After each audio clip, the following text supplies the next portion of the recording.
Good afternoon on the Empty Skull Ranch once again. Today we are going to do a little video from some comments that I have gotten, maybe a request, but we're going to be looking at the Century C39 V2 AK-47. All right.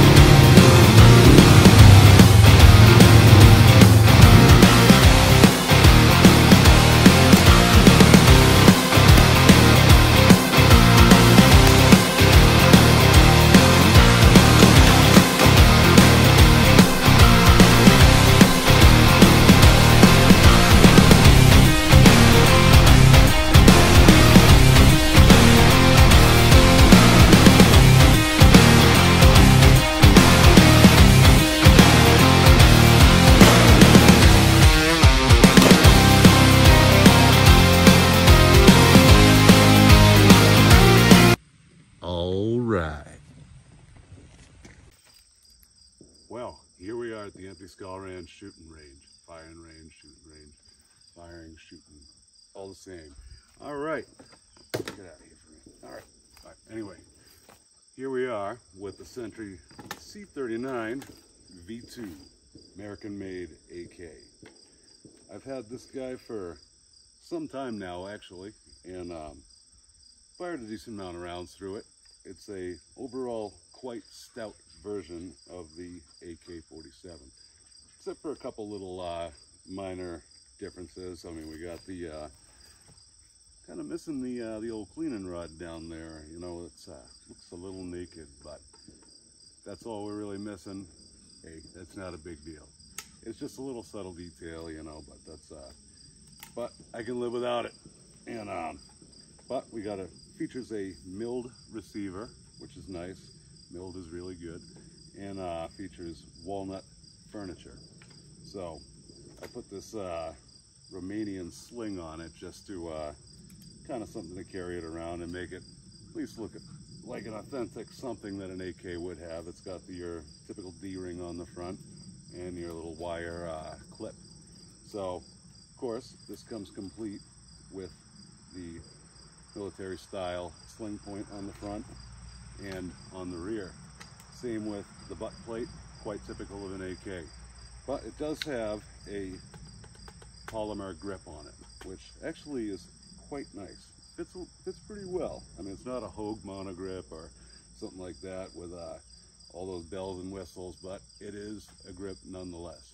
So basically, overview on this guy is, like I said, solid shooter, solid performer. I'm kind of a purist when it comes to AKs, and let's delve into it a little bit deeper, shall we?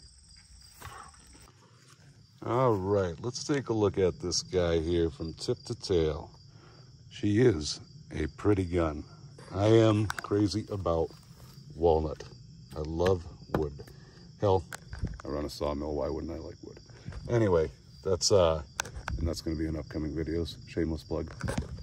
So we got your ports right here, your gas tube ports right there, and we got your regular military style rear sight ramp. Got your regular sight post in the front. Nothing too fancy, nothing deviating from the original. Muzzle device typical to a Century C39. Got those little ports out there. Maybe we'll see some sparks come through those when we fire the thing down range. But anyhow, very simple gun. I've watched the torture tests they've done on actually this particular model. Thrown in a river, thrown it under a truck, hell, mud, sand, Russian push-ups, toss a mag in the old mag well there, grab the barrel, grab the tail, go hog nutty and start humping. And the thing comes out on top every time. A good nod to Kalashnikov's original design. Very simple, very reliable. And this Century made in America version has quite a decent barrel on it. It's actually quite fun to shoot. It's accurate. You can definitely plink at about 100 yards with it and be successful. Not have to worry about too much Well, I mean, the round itself is prone to keyholing and stuff like that, but it is a devastating round on the human body. Devastating. So, 7.6239, not a pretty cavitation at all. Anyway, we are going to, she's empty by the way, I have it down like this so we can do a little bit of disassembly. So, let's do this not one-handed, shall we? Anyway, we're back. Or not. All right, disassembly on this guy is quite simple. Make sure you have that guy down like that. And pull the mag out, no rounds, nothing. Nothing in the chamber. So, start like any other. Press this guy in the back, pop the cover off. Notice you got your typical type of spring right there, your regular recoil spring. Throw this guy forward, slide her out of the track. Get her out of the back like that. And now you got your hammer down, so you're able to manipulate the bolt backwards. Slides out. There you go, you can see some of that mill work in there. Pretty neat and tidy. No real burrs or anything like that. They clean them up pretty good. So, and as you see, we have typical AK style bolt. Slides right out of there, just like so. We won't get too crazy with it because, well, there you go. And typical type of gas piston right there. You got your 3 ribs. And pretty stout rod on it as well. Pretty decent rod. So throw this guy back in here. You know me and losing stuff. It is synonymous. I lose everything. So anyhow, let's get this guy back in there. There we go. Get it sliding through there. Got to find that little track. Got to put that ear on that track, just like so. So we'll stick this guy aside. And there's not too far disassembly when it comes to an AK now, is there? Pretty much looking at 90% of it right here. And this guy's a little tight, but it comes up. And you take your gas tube out, just like so. Nothing too fancy. Just, you can see your barrel in there and your walnut furniture.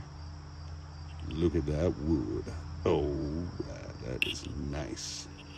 Real nice. Anyway, I get carried away. Kind of a purist some ways, you know, when it comes to AKs. I like the wood furniture. Call me old-fashioned, call me what you will, but I think some guns, you want tactical, AR-15's your guy. But you want something classic, and you want the same type of fun, AK, can't go wrong. So basically that guy slides right back down in there. Latch this guy back in.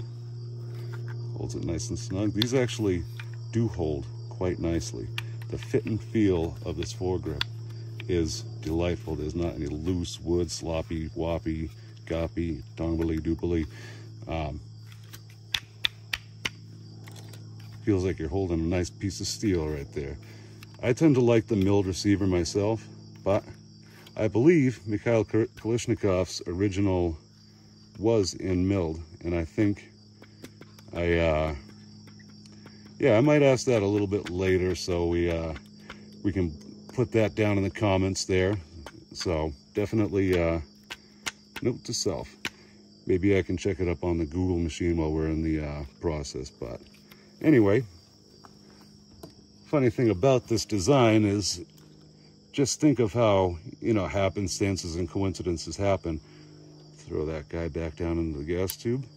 But the design of this rifle was thought up while he was in the hospital.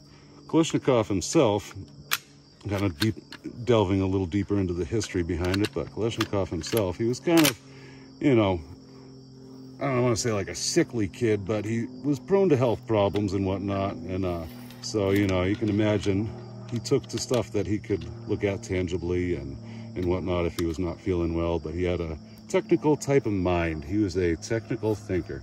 So you can see, slid that guy back into that track right there.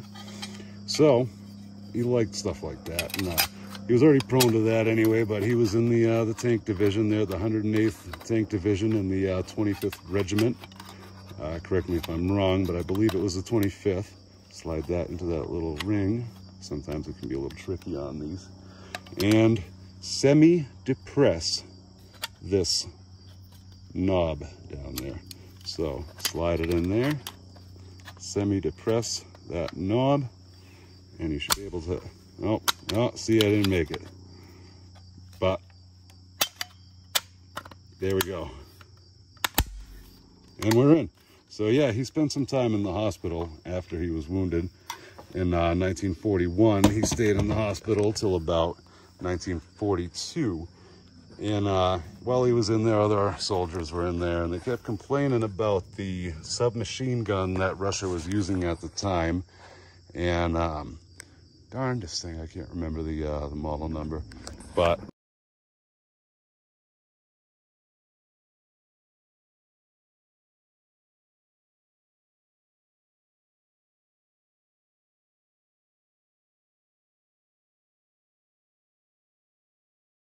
reliability issues plagued that gun, so it prompted Kalashnikov to think of something different.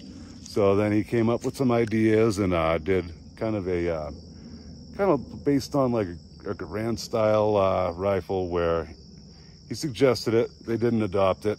They didn't really like that idea, so it was rejected. But they did see that he could kind of think of engineering, for instance, and whatnot. So they put him into more of an R&D. I love these metal mags too. It just completes the look, you know. That's but anyway, getting sidetracked. And after which he did a little bit more tinkering and partnered up with some of the senior guys and clack that guy in there. All right, very nice. And that's when they came up with the final design, and they brought it up and it was adopted. So they loved it. They were crazy about it. Continued using this rifle for years. But it's a touch upon it. But maybe I'll do a little bit more of an in-depth type of history. So I'm just kind of rambling off the stuff that comes to mind. So, I mean, there was several different varieties that came after that. But the one we're looking at is this guy right here. But isn't that funny to think that maybe if you didn't get wounded in combat, maybe if you didn't go to the hospital, and I mean, I'm sure you would have heard guys complaining about it, but still, they're what they had at the time anyway. But just imagine that if he didn't get wounded at that particular time, maybe, who knows? Who knows? But that's what prompted him to do this design. So now we have the most recognizable silhouette in basically the world. Anybody, whether or not they're a gun person, could recognize this silhouette from a mile away. Flags of nations fly this silhouette. I believe Mozambique has this on their flag. And Zimbabwe, maybe, was that on their coat of arms? And, but that's, man, my memory's getting slippery. But anyway, before I get too long-winded and drawn out, that was basically a little bit of a brief background on how the AK came to be. Now let's see if we can get some rounds to come to be down there. Alrighty. Let's see if we can catch some of that muzzle flash that I've been talking about. It's about the right time of day for it now, isn't it?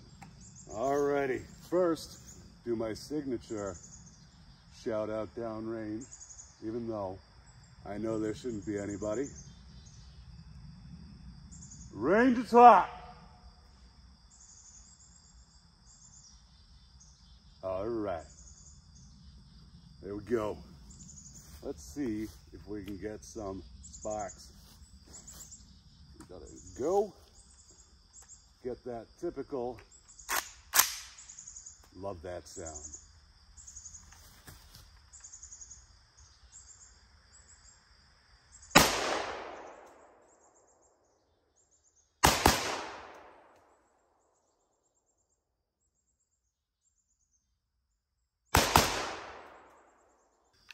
I'm trying to remember if it was milled or if it was stamped as far as Kalashnikov's original. I think it was originally a milled, And then when they went to the AKM version, the AK modified, they went to a stamped receiver. Cuts production costs, stuff like that. But still, the design prevails. Whether the receiver is stamped or milled, both work. Hobbling around the past few days. Excruciating pain. Still dealing with that damn foot problem. Believe you me, I've spent most of my time with this thing wrapped up like a mummy and ice. Oh, nice. Anyway, let's get some downrange shots. See how we do.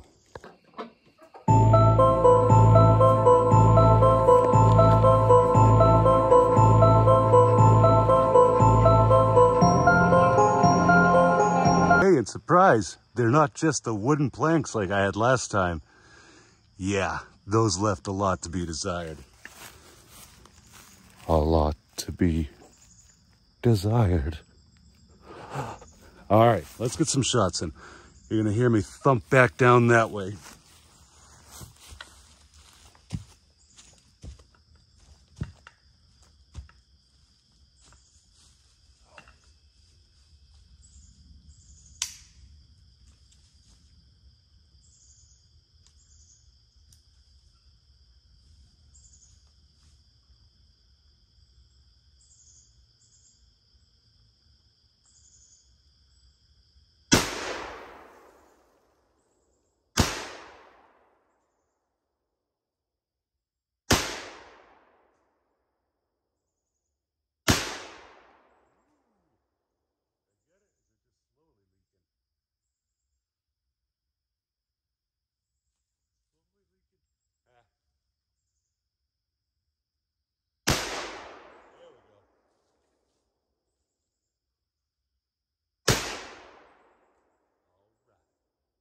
I don't know about you guys, but I've never been much for doing the dishes.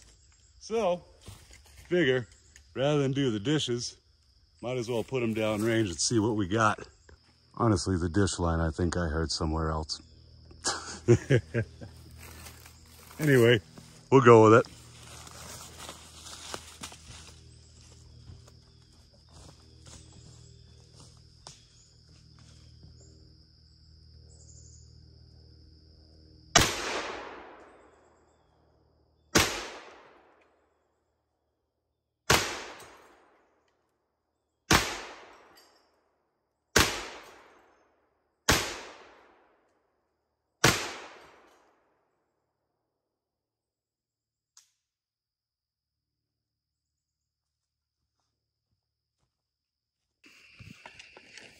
Well, here we are at the ranch a little late.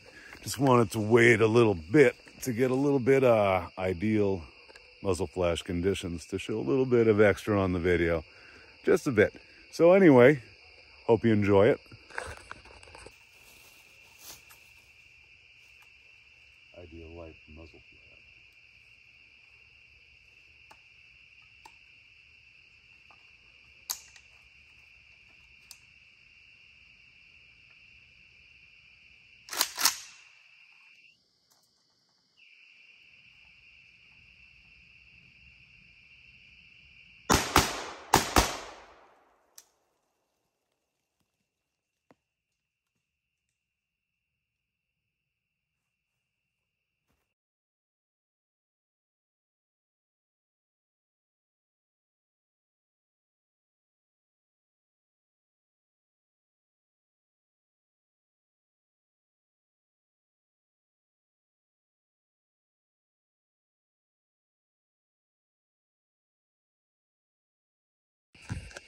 And that's basically the bit for this video. Thank you for coming around and sticking around, watching this edition of the Empty Skull Ranch. Look forward to doing some more videos with you guys. And as always, please subscribe. Appreciate it, definitely. And I will see you next time. All right.